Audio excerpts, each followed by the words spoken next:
Hello everyone. Today we talk about how to fix the app of Snapseed. We will go to settings, then we click on apps.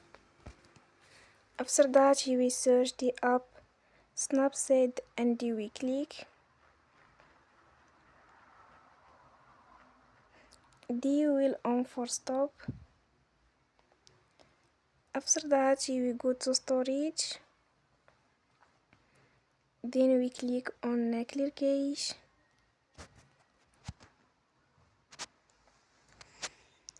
In the end you will turn your Wi-Fi and you will turn again. Don't forget to support us by like and subscribe. See you next time and thank you.